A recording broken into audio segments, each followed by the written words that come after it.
The boy America knew as Alfalfa would meet a violent and controversial end before his 32nd birthday. His tragic story is just one chapter in the secret history of the Little Rascals, a group of children who were celebrated by millions, but ultimately failed by the very system that created them, the children of the lumberyard.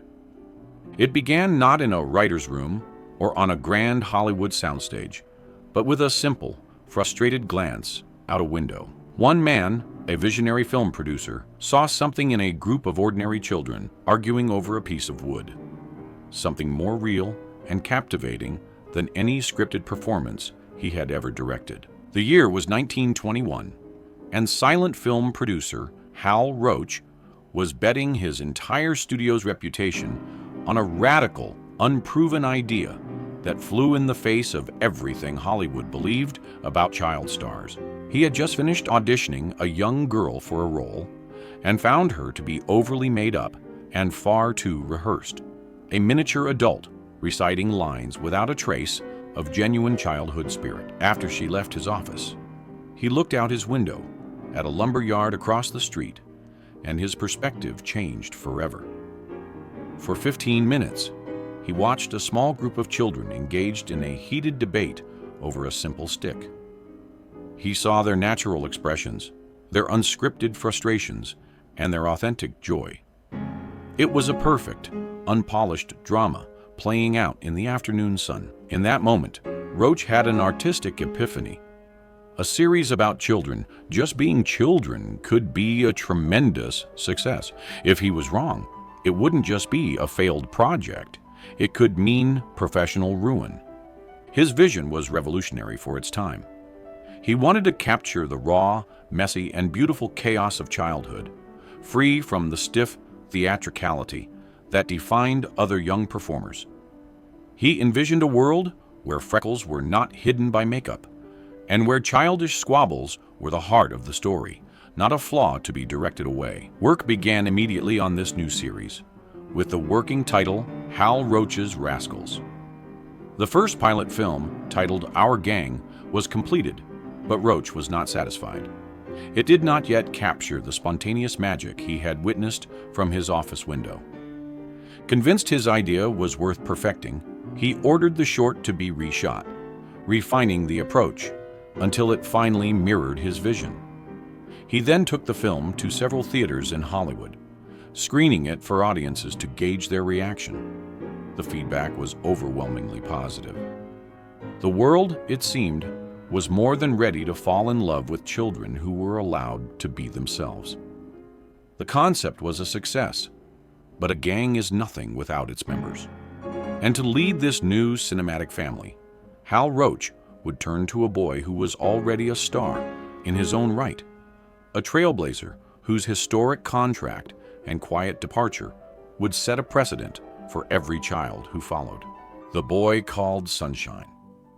Before the gang was a gang, there was just one boy, a trailblazer with $1 million smile who broke barriers and became the first African-American actor signed to a long-term Hollywood contract, paving the way for every child who would follow in his footsteps. His name was Ernest Frederick Morrison, but the world would come to know him as the irreplaceable Sunshine Sammy. When Hal Roach began assembling his cast, Ernie was the first and most logical choice. Already a seasoned performer, he was under contract with Roach Studios, making him the natural anchor for the new series. Roach had previously hired the talented young boy for a short subject series centered entirely on the adventures of a young black child. However, in an era marked by deep social divisions, many theater owners were hesitant to show the films, and the promising series concluded after just one entry. The Our Gang comedies offered a new opportunity, allowing Ernie's immense talent to shine as a celebrated member of an ensemble cast, a format that proved far more palatable to the sensibilities of the time. As the first official member of the Rascals, Ernie became a true pioneer. He was the first African-American actor in history to be signed to a long-term studio contract, a landmark achievement that spoke volumes about his charisma and skill. He was paid a handsome salary of $225 a week for his appearances in the silent comedy shorts, a testament to his value as the series' first bona fide star. For 3 years, his infectious energy and joyful performances helped define the spirit of the nascent series, making him a beloved figure to audiences across the country. But by 1925, the young professional decided it was time for a change. When his contract came up for renewal, he requested a $75 a week raise. When the studio refused to meet his terms, Ernie made the difficult decision to leave the series he had helped build. It was a bittersweet end to the gang's first chapter, a quiet testament to a young man who, even at a tender age, understood his own value. Though the gang had lost its first star, the world Hal Roach had created was just beginning to take shape, and he would soon fill his cast with a new generation of children who needed no words at all to steal the hearts of a nation. The silent generation. They were not movie stars, not yet. They were the children of studio employees, recommended for their charming gap-toothed smiles or mischievous eyes, and together they would form the silent heartbeat of a series that needed no words to steal America's heart. With Sunshine Sammy leading the charge, Hal Roach began to fill out his cast with a delightful collection of youngsters. Unlike the polished child actors of the day, these were children who looked and acted like the kids next door. The early shorts were filmed primarily outdoors and on location, giving them a rustic, authentic feel that set them apart from the grand, artificial worlds being built on studio sound stages. The backdrop for their adventures was not a painted set, but the sun-drenched streets and dusty lots of 1920s Los Angeles. Adding to the charm were various animal co-stars, like the stubbornly lovable Dinah the Mule, who became as much a part of the gang as the children themselves. Without dialogue, the storytelling relied on a universal language of expression and action. The comedy and heart of the series came from pure physical performance. A perfectly timed double take, a comically frustrated gesture, or the triumphant joy of a rickety go-kart successfully navigating a corner. These were simple, relatable stories of childhood. The rivalry with a neighborhood bully, the innocent schemes to earn a penny, the unbreakable bonds of friendship. It was a visual poetry that transcended words, allowing audiences everywhere to see a reflection of their own childhoods on the screen. The very first short released to theaters was the fourth one filmed, a charming romp titled One Terrible Day, which introduced America to this fresh and endearing new style of comedy. At the center of this silent troupe were several key players who quickly won the affection of audiences. There was the freckle-faced, tough but lovable Mickey Daniels, and the sweet girl-next-door charm of Mary Cornman. But among these fresh faces was a toddler, barely a year old when the series began, whose incredible charisma would soon make him the most popular member of the entire 1920s gang, effectively making him its first Little King. The Little King. In the world of make-believe, sometimes the smallest performers have the biggest presence. He was just a baby when he joined the gang, but Alan Hoskins, known to the world as Farina, would grow up to become not only its most beloved member, but the most popular black child star of the 1920s. Joining the series at only 1 year old, Alan Hoskins literally grew up in front of the camera. The American public watched as he took his first steps, learned to talk, and developed an extraordinary comedic timing that was entirely his own. With his expressive eyes and a natural charisma that could not be taught, he soon began to outshine his older co-stars. His character, Farina, evolved from a sweet toddler into the clever, resourceful heart of the group. He became the central figure, around which many of the stories revolved. His performances, a masterful blend of innocence and surprising wit. His appeal was universal. In an age of deep social divisions, Farina's incredible talent and charm captivated audiences of all backgrounds, making him a true phenomenon. He was more than just a member of the gang. He was its undisputed star, a fact that was eventually reflected in his salary. When Hoskins signed his last contract with Hal Roach, he was being paid $350 a week, more than any other child in the cast. This remarkable figure was a clear acknowledgement of his invaluable contribution and a testament to his undeniable star power. He was, in every sense, the little king of the Rascals. But as Farina's reign reached its peak, a technological revolution was about to arrive that would not only threaten his career, but would force Hal Roach to fire nearly his entire cast of beloved stars. When the gang found its voice, Hollywood was holding its breath. The silent world of flickering images was about to be shattered by a new marvel: sound. For a series built on silent pantomime and visual gags, the question was existential. Could the Rascals survive in a world of words? The late 1920s brought a seismic shift to the film industry. The arrival of talkies sent studios scrambling to adapt, and a production that could not make the leap faced the grim prospect of becoming obsolete. For Hal Roach, the challenge was immense. The very essence of the Our Gang comedies was rooted in the pure physical comedy of the silent era. The children's natural expressions and spontaneous actions told the story, and there was a real concern that dialogue might disrupt this delicate and authentic magic. But Roach, ever the innovator, understood that to survive, the gang had to find its voice. The make-or-break moment arrived in 1929 with the production of a 25-minute film called Small Talk. It was the gang's first foray into the world of audible dialogue, a high-stakes experiment that would determine the future of the entire franchise. The film was a success, proving that the charm of the Rascals could not only endure the transition to sound, but could find new and delightful dimensions through it. The children's natural, often unscripted chatter added a new layer of realism and heart to their on-screen adventures.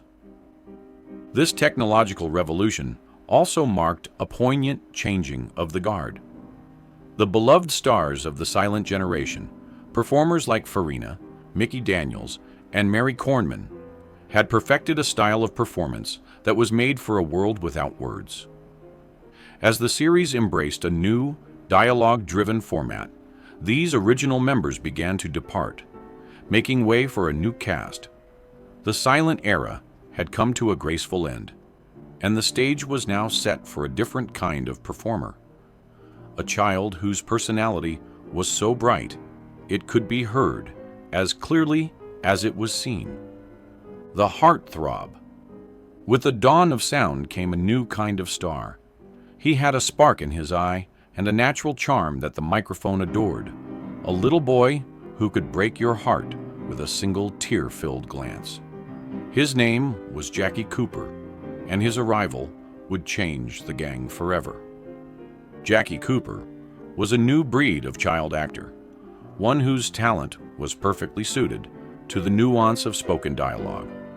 While the beloved stars of the silent era were masters of broad physical comedy and pantomime, Jackie possessed a remarkable emotional depth. He could convey a world of feeling with a subtle expression or a quaver in his voice, bringing a new kind of heartfelt storytelling to the series. His natural magnetism was undeniable, and he quickly became a central figure, adding a fresh and captivating energy to the ensemble. His presence fundamentally shifted the dynamic of the shorts. The stories began to revolve more around his characters' experiences, moving away from purely situational gags and toward narratives with genuine emotional arcs. He was a natural leading man in a pint-sized package, and audiences were instantly captivated by his ability to portray both mischievous fun and touching vulnerability. The camera simply loved him, and his innate understanding of performance gave the series a new layer of polish and charm that was irresistible. He wasn't just reacting to the chaos around him. He was driving the story forward with a performance that felt both authentic and profoundly moving. For 2 remarkable years, Jackie Cooper was the heart of the gang. His tenure was brief, but his impact was immeasurable. In that short time, he created some of the most enduring moments in the series' history, proving that a child actor could be more than just endearing. They could be a true artist. But a talent this bright was destined for a much larger stage. It was clear to everyone, especially Hal Roach, that Jackie Cooper was not just a star of the Our Gang comedies. He was on the verge of becoming one of Hollywood's biggest names. And it would be one particular storyline, a tale of innocent, first-time love that would cement his stardom and launch him into the cinematic stratosphere, marking a bittersweet graduation from the little gang that had made him a household name. The teacher's pet. Every childhood has its first crush. For Jackie Cooper, his on-screen infatuation with the beautiful new schoolteacher, Miss Crabtree, became one of the most endearing and memorable storylines in the series' history, a tale of innocent love that audiences absolutely adored. Played by the elegant June Marlowe, Miss Crabtree was a departure from the stern school marms of the past. She was kind, glamorous, and genuinely fond of her rowdy students. For Jackie, it was love at first sight. The series of episodes centered around his schoolboy crush were a masterclass in heartfelt comedy. Viewers watched with delight as Jackie did everything in his power to win his teacher's affection, from bringing her apples to fumbling his way through classroom lessons. His earnest attempts to impress her, often with comically disastrous results, were filled with a charming innocence that resonated deeply with the audience. What made these stories so special was the genuine chemistry between young Jackie and his on-screen teacher. Their interactions were filled with a palpable warmth and sweetness that elevated the shorts beyond simple gags. This was character-driven storytelling, and it showcased Jackie Cooper's remarkable range. He could be funny one moment and touchingly vulnerable the next, proving he could carry a narrative with real emotional weight. Hollywood took notice. The success of the Miss Crabtree storyline proved that Jackie was more than just a charming member of an ensemble. He was a true leading man. Recognizing that the young actor's talent was destined for a much larger canvas, Hal Roach made a pivotal business decision. In 1931, he sold Jackie Cooper's contract to Metro-Goldwyn-Mayer, launching the boy into the cinematic stratosphere of feature films. His departure was a bittersweet graduation, a moment of triumph for a beloved star who had outgrown the little schoolhouse. As one beloved voice departed, a new sound was about to arrive, a jaunty, unforgettable melody that would become the timeless anthem for childhood mischief everywhere. The music of mischief. It's a tune that, for generations, has been the universal signal for childhood mischief. A jaunty, jazz-inspired melody that instantly transports you back to a time of rickety go-karts and secret clubhouses. This is the story of how the gang got its unmistakable theme song. Until 1930, the new talking shorts were filled with dialogue and sound effects, but they largely lacked a musical score to guide the emotional journey. That all changed with the short When the Wind Blows. For the first time, background music was woven into the fabric of the story, adding a vibrant new layer of energy and charm. This innovation immediately elevated the films, underscoring the comedic timing of a perfectly executed pratfall, or adding a touch of sweetness to a quiet, heartfelt moment. The world of the Rascals suddenly felt richer, more dynamic, and more complete. The creative minds behind this new soundscape were the series' unsung heroes, music directors Marvin Hatley and Leroy Shield. These gifted composers crafted a library of lively, jazz-infused tunes that perfectly captured the joyous and chaotic spirit of childhood. Their music was not mere background filler. It was a character in itself, a whimsical narrator that spoke a language of pure fun.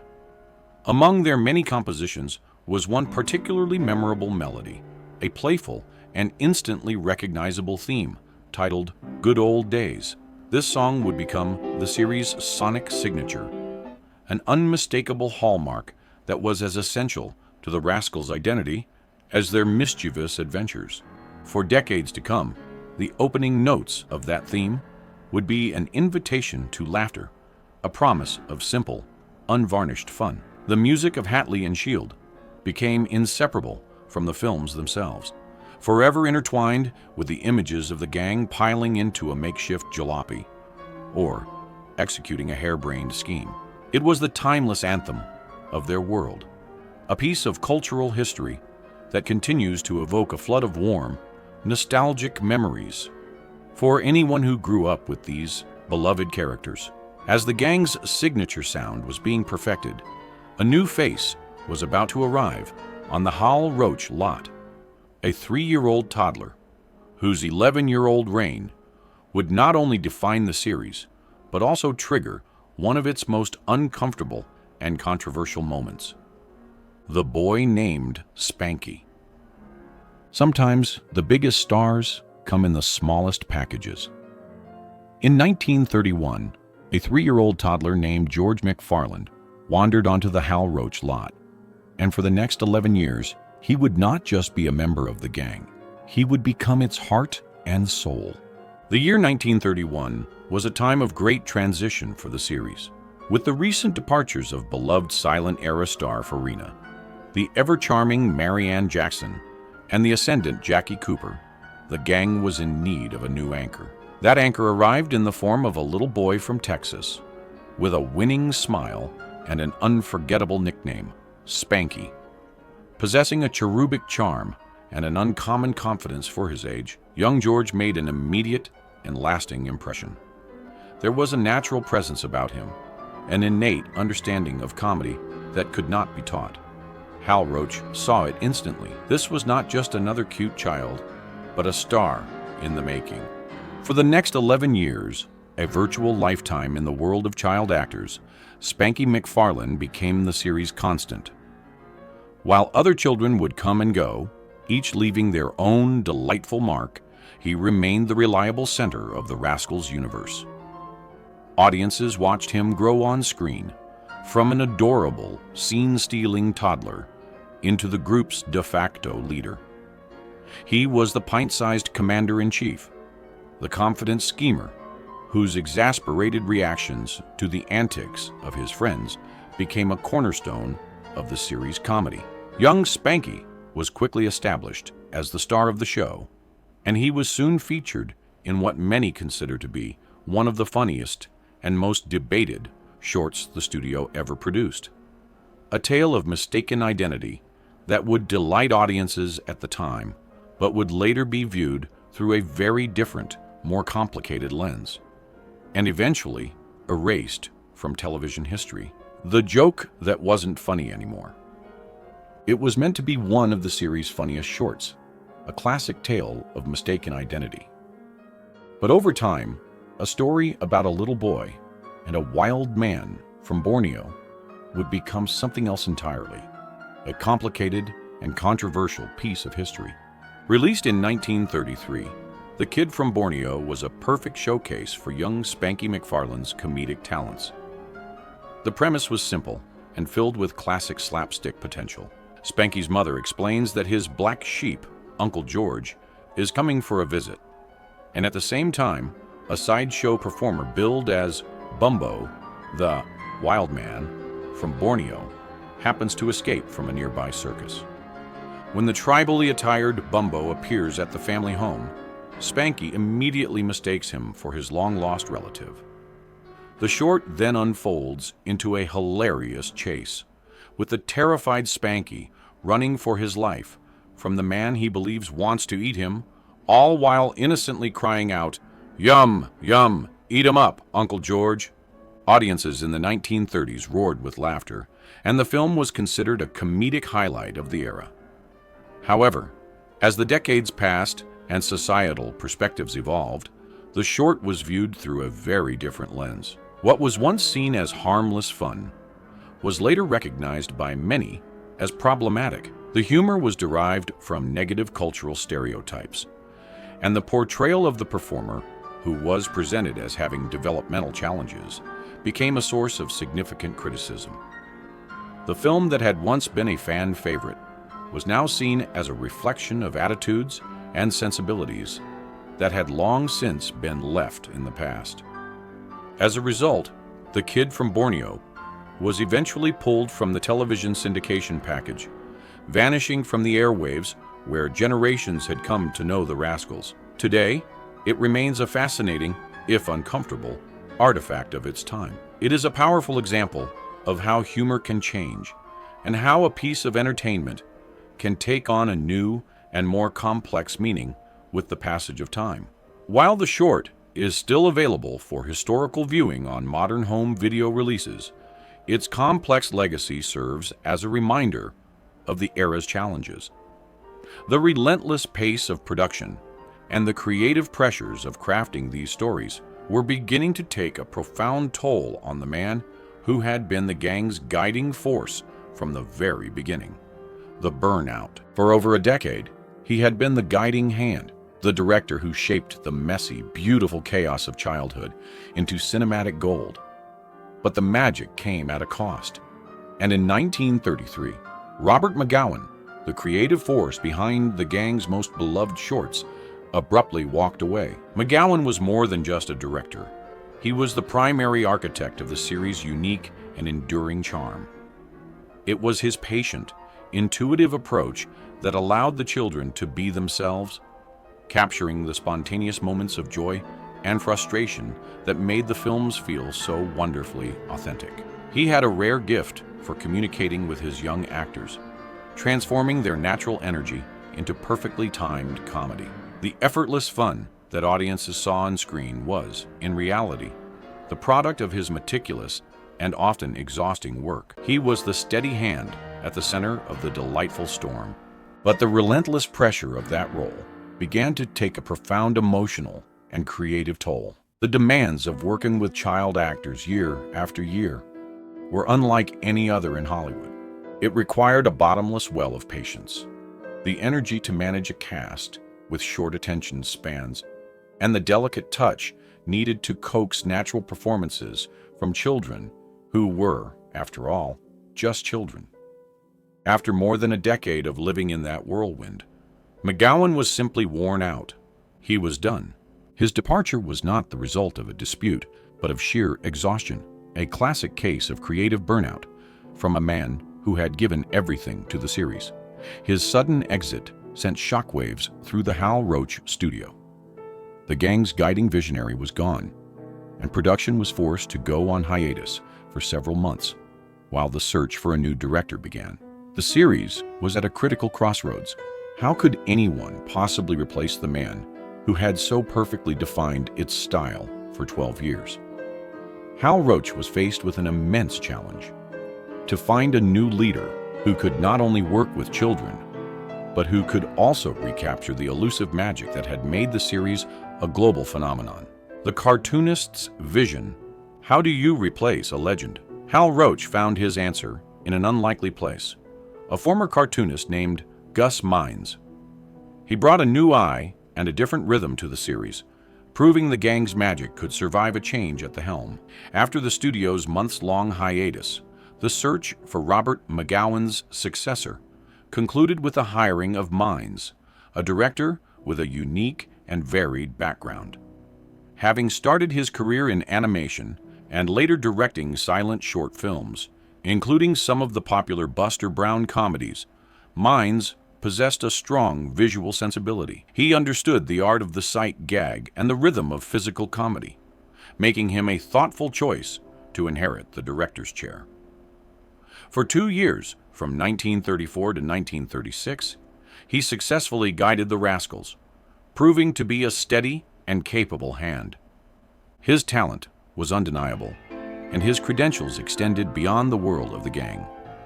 In 1934, while also directing the Rascals, Mines helmed the timeless Laurel and hearty holiday classic, Babes in Toyland, another jewel in the Hal Roach studio crown. His work demonstrated a keen understanding of what made the studio's brand of family comedy so special. And under his direction, the series continued to thrive. He proved that the gang's enchanting formula was durable enough to withstand a change in leadership, and the laughter continued without missing a beat. Yet by 1937, Mines also parted ways with the studio, citing creative conflicts. His departure was not a sign of failure, but rather a quiet reminder that Hal Roach himself was the ultimate guardian of the series' spirit. Roach had a singular and uncompromising vision for his creation, and he required a director whose style was in perfect alignment with that vision. The search for the right creative fit was a constant and delicate process. The director's chair would soon be filled again, but the next legendary member of the gang would not be discovered through a formal audition. He would be found by pure chance, thanks to an impromptu song in the studio commissary that would change his life forever: The Unlikely Audition. Hollywood has always been a town built on dreams and happy accidents. For a young boy from Illinois named Carl Switzer, that accident happened during a simple sightseeing visit to the studio commissary, where an impromptu performance would forever change his life and give the gang its most unforgettable voice. The year was 1935, and the Switzer family was on a trip to California. While touring the Hal Roach studios, they stopped for a break in the bustling studio commissary, a legendary lunch spot frequented by actors, writers, and producers. Carl and his brother Harold, both gifted young singers, saw their chance to be noticed. Right there, amidst the clatter of plates and silverware, the two boys launched into an impromptu performance. Their energetic singing cut through the noise of the busy room and captured the attention of the one man who mattered most: Hal Roach himself. Roach, a master at spotting raw, unpolished talent, was captivated. He saw in the boys a natural, uninhibited charisma that was the very essence of the Our Gang spirit. He didn't need a formal screen test or a rehearsed audition to know that he had found something special. In a moment that has become the stuff of Hollywood legend, Roach approached the family and, without hesitation, signed both brothers to contracts right there on the spot. It was a testament to his incredible instincts and his unwavering belief in the power of authentic personality over polished performance. With contracts signed, the boys needed screen names that would fit into the world of the Rascals. Harold was given two understated nicknames: the fitting Slim and the descriptive Deadpan. But for Carl, a name was chosen that would become iconic, a name as unique and unforgettable as the boy himself. He was, from that moment on, forever anointed as the one and only Alfalfa. And with his arrival, the gang gained not only a new member, but a sidekick with a cowlick that defied gravity and a singing voice that was, by design, a work of comedic genius: the crooning cowboy. He had a cowlick that defied gravity and a singing voice that was, to be gentle, an acquired taste. But this was no accident. The off-key warbling that would make Alfalfa a legend was a stroke of pure comedic genius, actively encouraged by the one man who knew it was cinematic gold. Carl Switzer's on-screen persona was meticulously crafted. Visually, he was a memorable sight. His hair slicked down with purpose, except for that single, stubborn strand that stood defiantly at attention, becoming his unmistakable trademark. His earnest expression, often framed by an ill-fitting suit and a slightly too loud tie, completed the picture of a young boy trying desperately to be a sophisticated, romantic crooner. But it was his voice that truly defined him. With unbridled confidence, he would launch into heartfelt and excruciatingly off-key ballads, his warbling serenades becoming a signature gag that audiences adored. This beautiful, off-key music was entirely by design. Hal Roach, in a moment of brilliant insight, recognized that Alfalfa's terrible singing was far more entertaining than a perfect performance would ever be. He encouraged young Carl to sing with passion and sincerity, knowing that the comedy was born from the glaring contrast between the boy's earnest efforts and the painful sound he produced. In an industry filled with sweet-voiced child singers, Alfalfa's caterwauling was a refreshing and hilarious subversion of expectations. It became a reliable and beloved source of comedy, a character trait as iconic and essential as Spanky's exasperated double-take. This unique talent made Alfalfa the perfect comedic foil for Spanky, cementing the duo as a classic comedy pairing. Spanky was the pragmatic, no-nonsense leader, the straight man, whose carefully laid plans were constantly being upended by his best friend's antics. Alfalfa was the hopeless romantic, the funny man whose head was perpetually in the clouds, more concerned with winning the heart of his sweetheart than with the practical matters of the He-Man Woman Haters Club. Their on-screen chemistry was the new engine of the series, a perfect blend of exasperation and affection that audiences found irresistible. Their perfect chemistry was the spark that would ignite the series' greatest era. But to complete the picture, they still needed a few more essential faces to create the iconic lineup that generations would remember forever. The Golden Age. Every great story has its golden age, a moment when all the elements aligned to create something truly magical. By 1937, the pieces had finally fallen into place, creating the iconic lineup that generations would come to know and love as the quintessential Little Rascals. With Spanky and Alfalfa established as the series' comedic heart, the ensemble was completed with the arrival of two more unforgettable faces.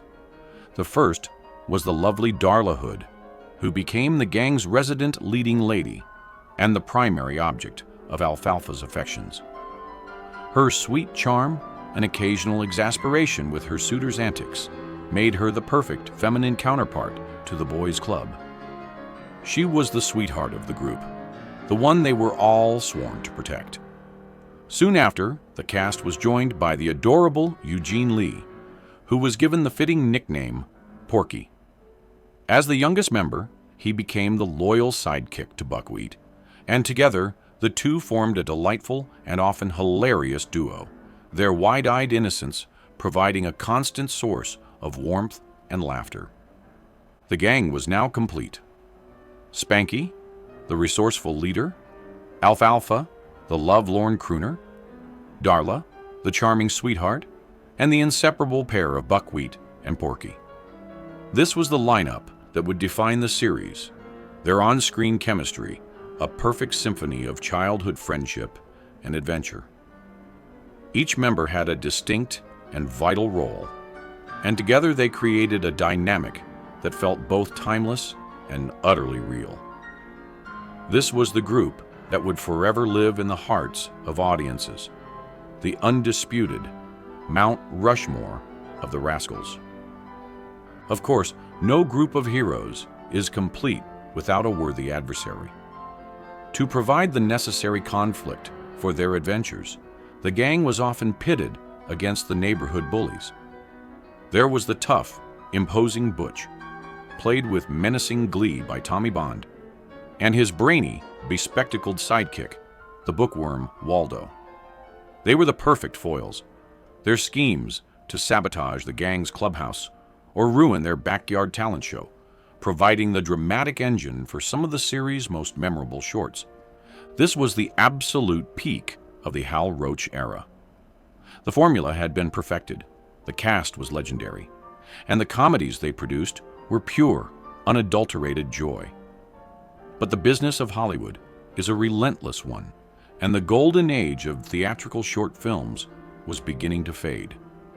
Faced with a difficult financial reality, Hal Roach was about to make a heartbreaking decision that would sell his creation to the one studio that was destined to destroy it.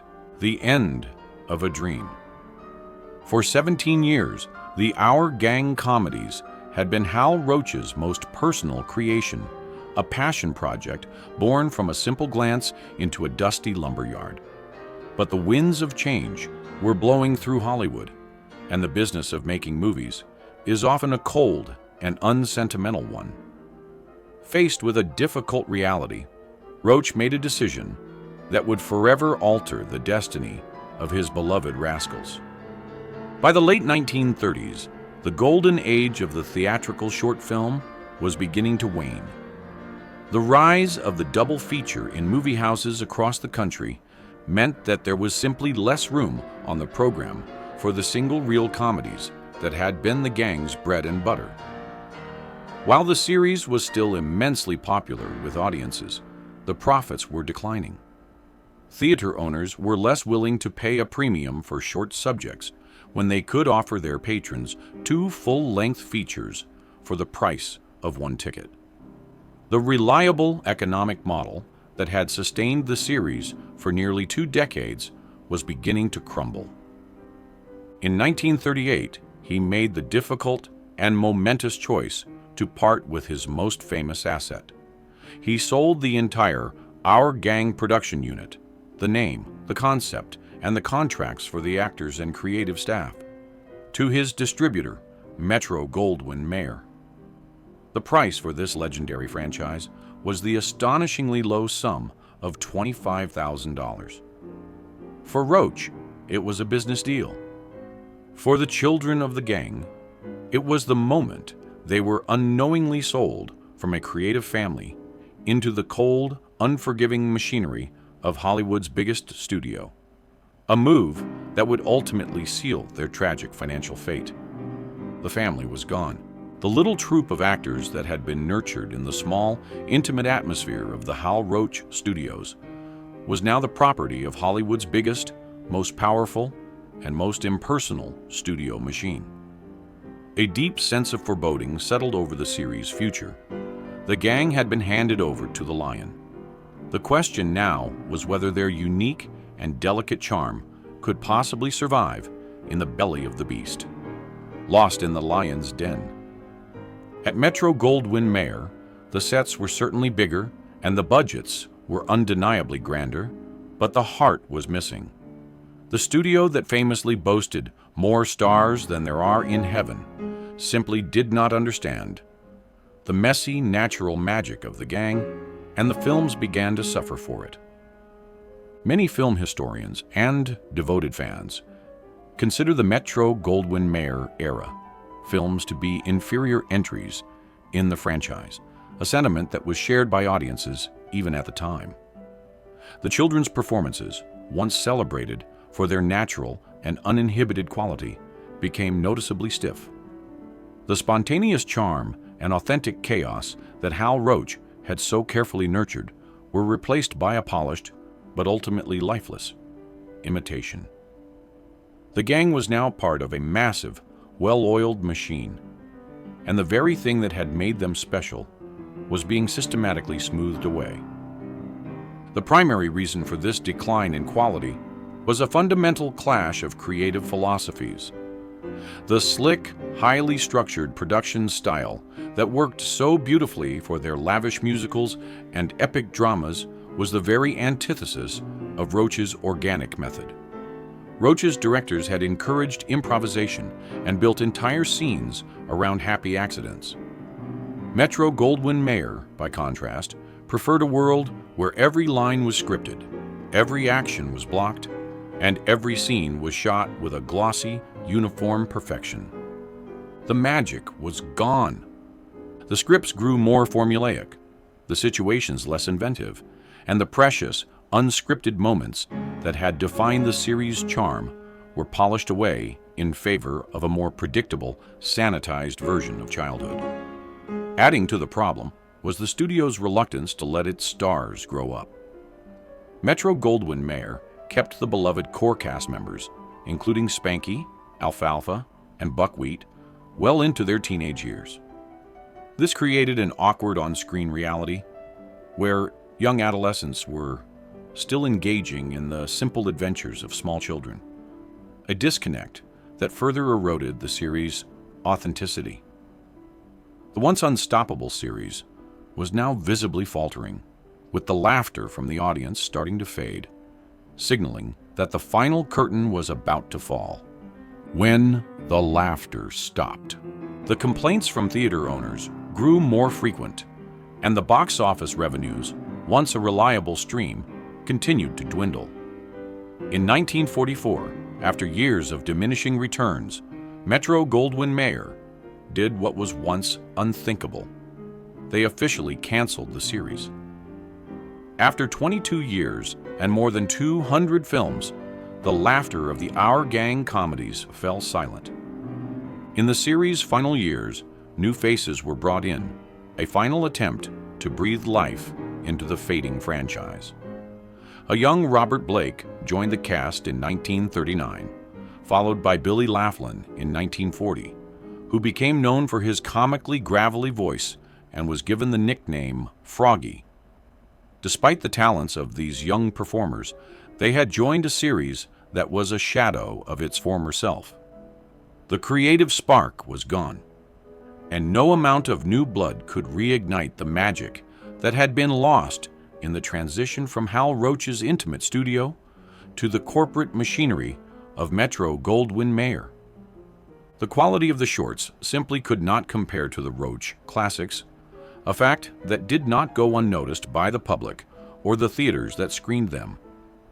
The once guaranteed charm had become forced, and the naturalism had been replaced by a stiff, studio-mandated polish. The very audience that had once clamored for the gang's adventures began to lose interest. For the studio, the series was no longer a beloved institution, but a line item on a budget sheet, and its financial performance no longer justified the cost of production.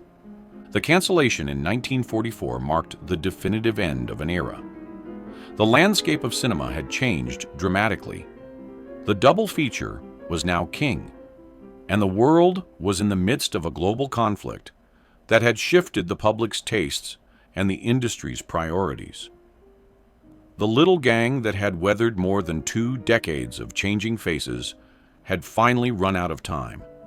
It seemed their story had reached its final, bittersweet chapter.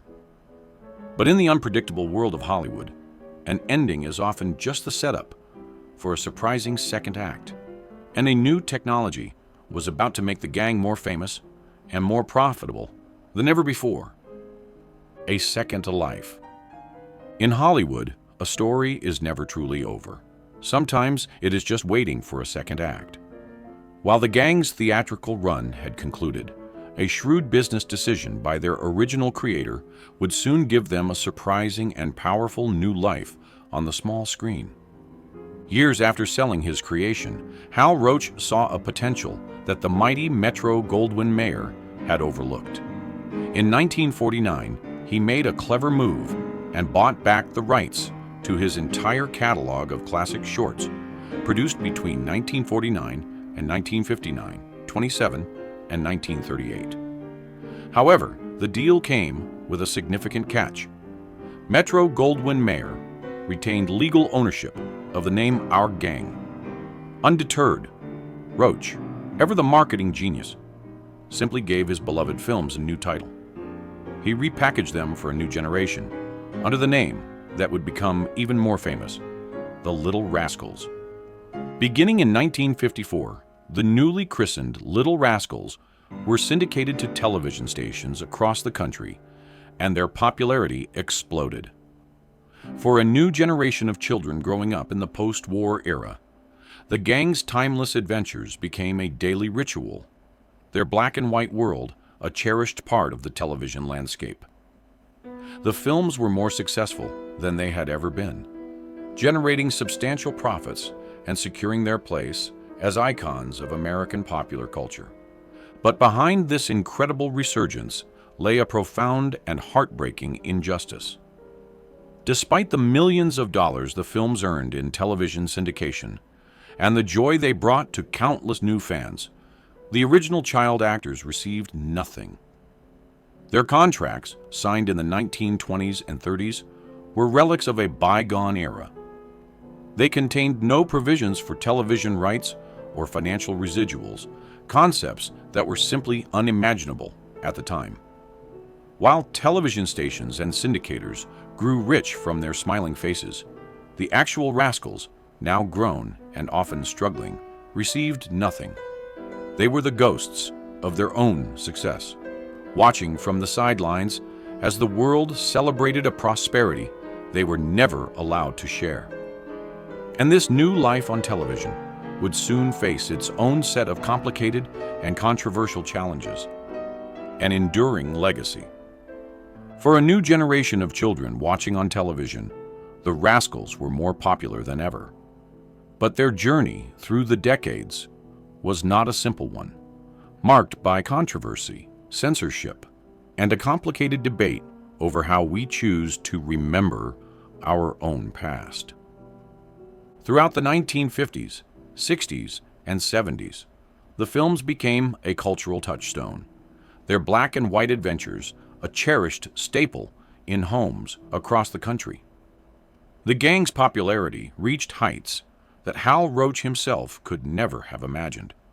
Yet, as society continued to evolve, so too did its sensibilities. By the early 1970s, some of the shorts, once considered harmless fun, were viewed in a new and more critical light. Concerns were raised over the humor derived from social stereotypes present in some of the older films, reflecting the attitudes of a very different time. In response to this growing controversy, the television syndicator King World Productions made the difficult decision to edit the films. Cuts of 2 to 4 minutes were made in many of the shorts to remove the material that was now considered objectionable. Some films were edited so heavily they were virtually cut in half, while 8 of the shorts, including the infamous The Kid from Borneo, were pulled from the syndication package entirely, vanishing from the airwaves for a generation. It was a complicated chapter in the series' history, an attempt to reconcile a beloved piece of the past with the changing values of the present. Decades later, the pendulum would swing back. In the 1980s, Turner Entertainment acquired the rights to the classic films, and by the early 2000s, a careful process of restoration began. Many of the previous edits were reinstated, allowing modern audiences to see the shorts as they were originally presented. However, not all of them returned to television. To this day, shorts like The Kid from Borneo and Moan and Groan Incorporated are still excluded from most broadcast packages, though they remain available on home video for those wishing to view the complete, unedited history of the series. Through all the business deals, the changing times, and the complex debates, the Rascals have endured. Their legacy is not just one of laughter, but of resilience. They are a reflection of our history, with all its simple joys and complicated truths. But at their heart, they remain a timeless celebration of childhood itself, a testament to the enduring universal magic that Hal Roach first saw in a group of children playing in a lumberyard so many years ago. Through all the years, the laughter and legacy of these remarkable children endure, a timeless chapter in Hollywood history. If their story brought back fond memories or taught you something new, we hope you'll give this video a like. And to join us for more journeys into the untold stories of the Golden Age, please be sure to subscribe. Until next time.